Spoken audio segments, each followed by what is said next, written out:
Salam pemirsa, senang rasanya kita bisa bertemu kembali bersama saya dalam pembahasan buku Yesus Nama di Atas Segala Nama.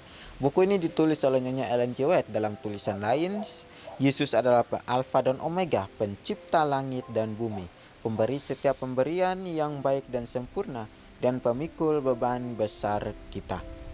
Kepada mereka yang hancur oleh dosa, Dia menawarkan juru selamat yang sempurna, perantara yang agung, perantara yang maha kuasa, dan kapten keselamatan kita. Ya, sangat luar biasa ajakan kita saat ini, saudara-saudara.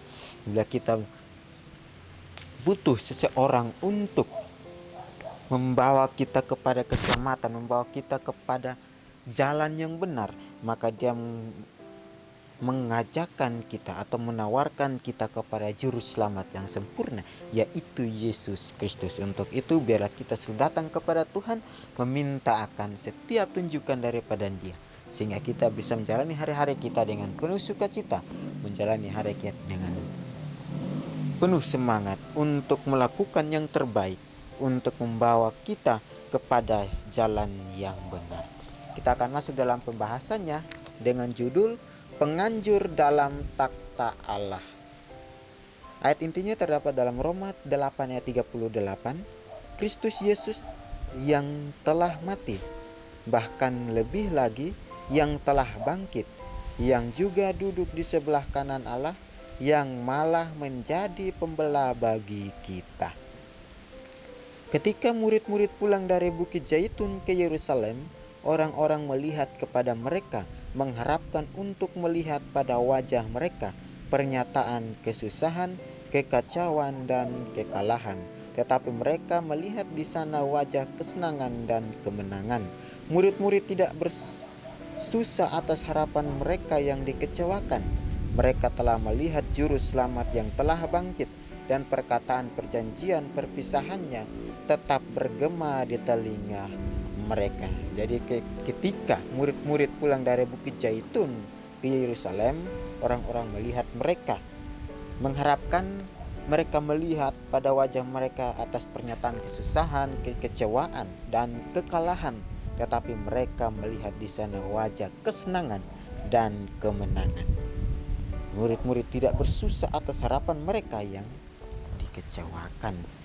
Jadi artinya apa? Mereka pulang dari Bukit Zaitun ke Yerusalem dengan membawa harapan, dengan membawa kabar sukacita.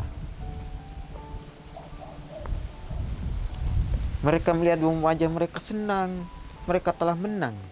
Tetapi inilah jalan-jalan yang perlu, yang patut kita teladani dan patut kita jalani di dalam kehidupan kita. Ya. Biarlah dengan kesempatan ini, biarlah dengan kemauan kita, biarlah dengan kekuatan kita, kita selalu datang kepada Tuhan kita. Walaupun kita susah, walaupun kita kecewa, tetapi dengan kita melakukan kehendak Tuhan kita, maka kita akan mendapatkan sukacita, mendapatkan kesenangan dan kemenangan. Untuk itu biarlah kita selalu punya komitmen, kita punya harapan bahwa Kristus akan bersama dengan kita. Dia turun ke dunia ini untuk apa, saudara-saudara? Untuk saya dan Anda, untuk saya dan pemirsa semuanya, untuk menanggung akan segala beban-beban kita. Dia turun ke dunia untuk membawa kita ke satu jalan yang dimana kita akan bersukacita bersama-sama. Dia akan membawa kita kepada sukacita yang sangat luar biasa.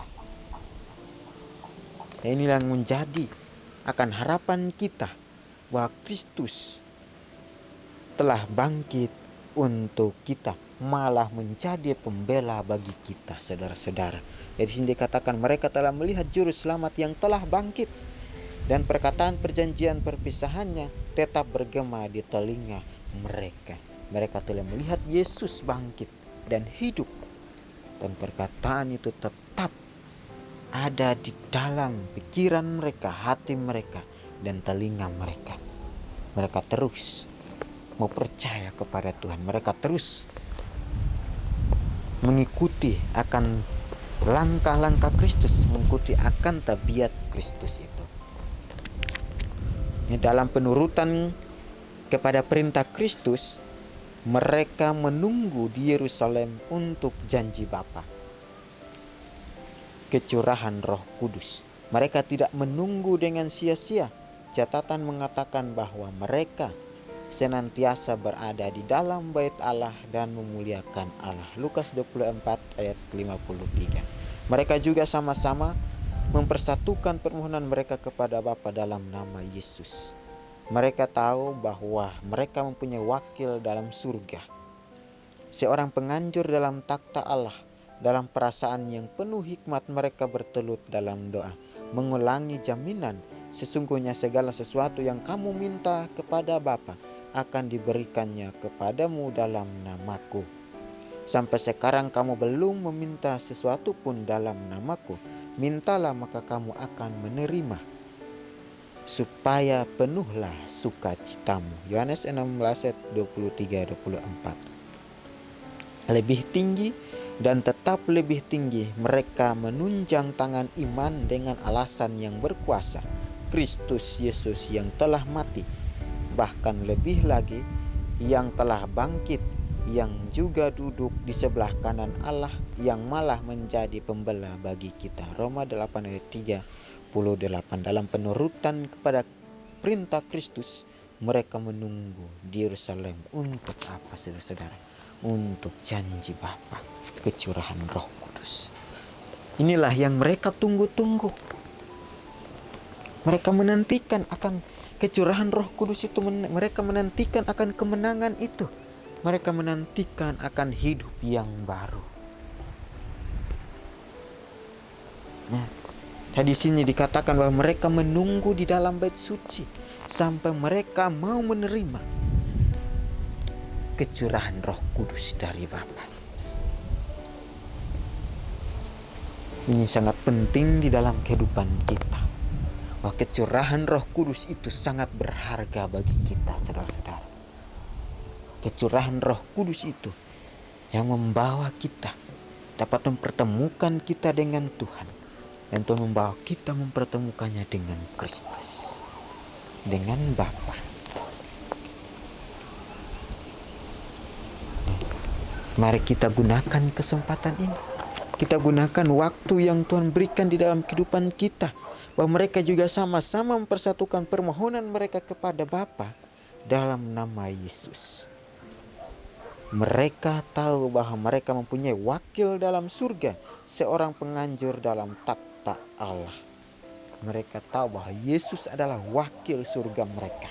Kenapa Yesus adalah wakil surga mereka? Karena mereka tahu, jika mereka datang kepada Tuhan, kepada Yesus, maka Dia akan membawa mereka bertemu dengan Bapanya. Pengantara.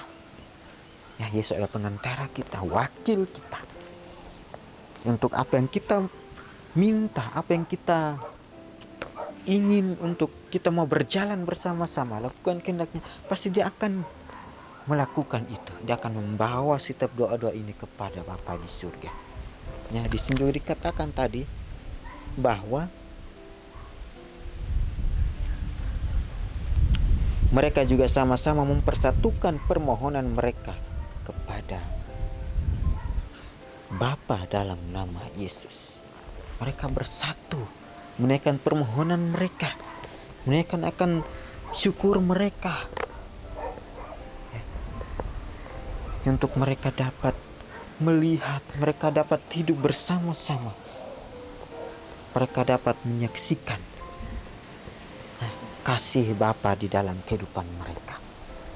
Mereka dapat menikmati akan setiap ajaran, setiap perintah yang diberikan kepada mereka. Meskipun capek, meskipun lelah, meskipun orang mau menunggu mereka dengan kesusahan, dengan kekecewaan, tapi muka mereka tampak senang, tampak menang. Karena Tuhan sudah membawa mereka berkat, sudah membawa mereka harapan. Wah, mereka akan bersama-sama dengan Tuhan. Sangat luar biasa Tuhan kita. Ya, sehingga dikatakan bahwa dalam perasaan yang penuh hikmat mereka bertelut dalam doa, mengulangi jaminan. Sesungguhnya segala sesuatu yang kamu minta kepada Bapa akan diberikannya kepadamu dalam namaku. Sampai sekarang kamu belum meminta sesuatu pun dalam namaku. Mintalah maka kamu akan menerima supaya penuhlah sukacitamu. Lebih tinggi dan tetap lebih tinggi. Mereka menunjang tangan iman dengan alasan yang berkuasa. Kristus yang telah mati, bahkan lebih lagi yang telah bangkit dan juga duduk di sebelah kanan Allah, yang malah menjadi pembelah bagi kita. Sementara murid-murid menunggu kegenapan perjanjian itu, mereka merendahkan hati dalam pertobatan yang sebenarnya dan mengaku kekurang percayaan mereka. Sementara mereka teringat akan perkataan yang diucapkan oleh Kristus kepada mereka sebelum kematiannya, mereka pun lebih mengerti akan maksud yang sebenarnya. Kebenaran yang telah berlalu dari ingatan mereka bahwa dibawa sekali lagi kepada pikiran mereka, dan ini mereka ulangi satu sama lain. Mereka sendiri menyesal karena salah mengerti akan juru selamat. Bagai suatu prosesi, pemandangan demi pemandangan tentang hidupnya yang luar biasa lewat di hadapan mereka. Sementara mereka merenungkan tentang kehidupannya yang suci, mereka merasa bahwa tidak ada pekerjaan yang terlalu sukar, tidak ada pengorbanan yang terlampau besar. Kalau saja mereka dapat bersaksi dalam kehidupan mereka kepada keindahan tabiat Kristus. Oh, jikalau seandainya mereka bisa mengulangi lagi masa 3 tahun hidup bersama-sama, pikir mereka alangkah berbedanya tindakan mereka. Alfa dan Omega jilid 7 halaman 30 31. Sementara murid-murid menunggu kegenapan perjanjian itu, mereka merendahkan hati dalam pertobatan yang sebenarnya dan mengaku kekurang percayaan mereka. Ya, sangat luar biasa jika kita kembali melihat ketika Tuhan menyuruh Yunus untuk pergi ke kota Niniwe untuk melakukan atau memberitahukan bahwa kota ini akan dimusnahkan. Apa yang mereka lakukan, saudara? Mereka tunduk kepada Tuhan, mereka pakai kain kabun, mereka bertobat. Dan akhirnya apa, saudara-saudara? Tuhan dapat menerima ya pertobatan mereka. Ini yang sangat luar biasa dalam kehidupan kita, bahwa dengan kita mau menyesali akan perbuatan kita, dengan kita mau menyesali akan kesalahan kita atau dosa-dosa yang kita sudah lakukan sepanjang hidup kita, kita datang kepada Tuhan dengan berlutut di hadapannya, bertelut, maka Tuhan akan membawa kita kepada satu janji, satu kemenangan. Untuk itu, biarlah kita selalu punya komitmen untuk datang kepada Tuhan, ya. Selalu punya pandangan untuk datang kepada Tuhan, bahwa hidupnya adalah hidupku. Untuk itu kita selalu berseru kepada Tuhan, meminta akan kuasanya sehingga dapat memberikan kita hikmat, dapat memberikan kita kekuatan, sehingga hari demi hari kita dapat menyaksikan kasih Tuhan di dalam kehidupan kita. Kita dapat menyaksikan akan kesetiaan Tuhan itu di dalam kehidupan kita. Kita dapat menikmati atau bersaksi dalam kehidupan yang indah karena tabiat Kristus. Di sini jikalau seandainya mereka bisa mengulangi lagi masa 3 tahun hidup bersama-sama, pikir mereka alangkah berbedanya tindakan mereka. Ketika mereka hidup lagi bersama Tuhan selama 3 tahun, maka mereka akan hidup yang lebih berbeda lagi dari yang sebelumnya. Untuk itu biar kita selalu percaya kepada Tuhan kita. Renungkan lebih dalam, apakah saya kurang menghargai apa yang Yesus lakukan saat ini dalam hidup saya dan di surga atas nama saya? Bagaimana saya bisa benar-benar menghargai setiap momen yang saya miliki bersama Yesus? Pertanyaan yang sangat luar biasa. Jika kita mau percaya kepada Tuhan, menghargai akan setiap yang Tuhan berikan dalam kehidupan kita, maka kita selalu percaya kepada Tuhan akan bersama dengan kita.